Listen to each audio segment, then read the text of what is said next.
Perkenalkan, nama saya Destari Nata Salvia Jai dengan NPM 237555110, dan saya di sini akan menjelaskan serangan ransomware pada Pusat Data Nasional Indonesia yang terjadi pada Juni 2024.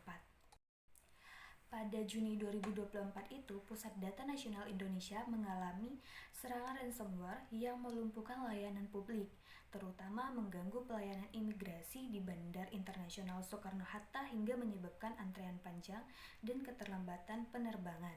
Jadi jenis serangan atau ancaman yang terjadi ini adalah serangan ransomware. Terus siapa yang menjadi sasarannya? Yang menjadi sasarannya ialah lembaga pemerintah, khususnya infrastruktur data dan layanan publik nasional.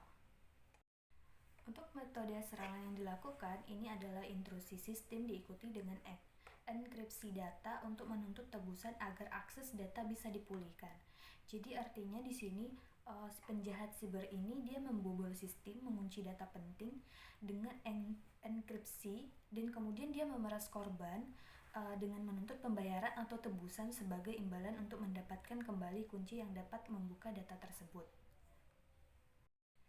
Jadi ada teknik yang digunakan oleh penyerang, itu adalah model ransomware as a service atau RAS, serta mengutamakan pencurian data terlebih dahulu sebelum menginskripsi.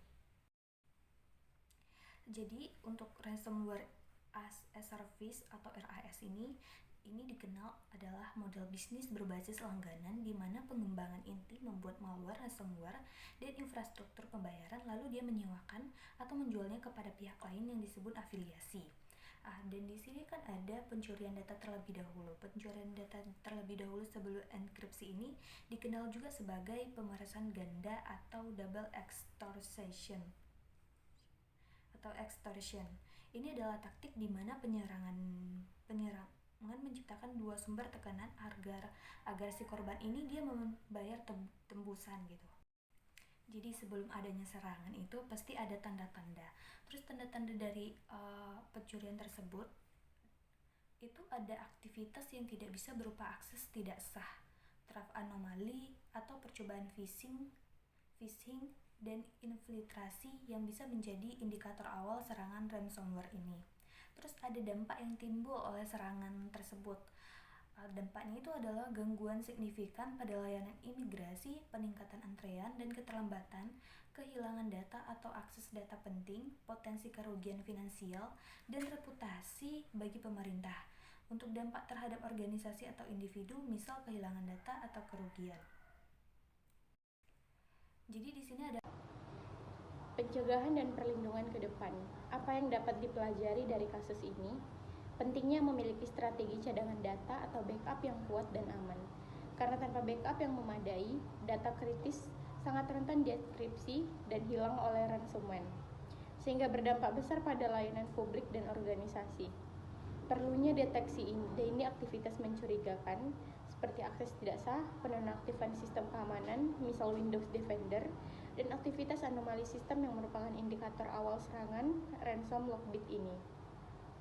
Bagaimana cara organisasi atau individu dapat mencegah serangan serupa? Menerapkan sistem backup data yang rutin, aman, dan terisolisasi. Misalnya menggunakan solusi cloud, backup dengan enkripsi dan multifaktor autentikasi seperti Vacuum Cloud Connect Backup, sehingga data penting bisa pulih tanpa membayar tebusan. Rekomendasi solusi keamanan cyber untuk sektor perpajakan dan akuntansi. Menerapkan enkripsi data secara menyeluruh, baik saat penyimpanan at rest maupun saat pengiriman in transit dengan standar tinggi seperti AES 256 dan TLS untuk memastikan kerahasiaan dan integritas data penting. Apakah organisasi sudah mematuhi standar keamanan internasional atau peraturan lokal terkait perlindungan data? Organisasi di Indonesia secara legal diwajibkan mematuhi UU PDP yang merupakan standar nasional yang juga mengacu pada standar internasional seperti GDPR Eropa. Bagaimana sistem pengadaan di Indonesia menangani serangan ini? Sistem penanganan insiden cyber di Indonesia dikoordinasi oleh BSSN yang bertugas melakukan deteksi, respons, mitigasi, dan edukasi terkait serangan cyber seperti ransomware. Apa langkah-langkah yang bisa diambil untuk meningkatkan kesiapan dan mitigasi risiko?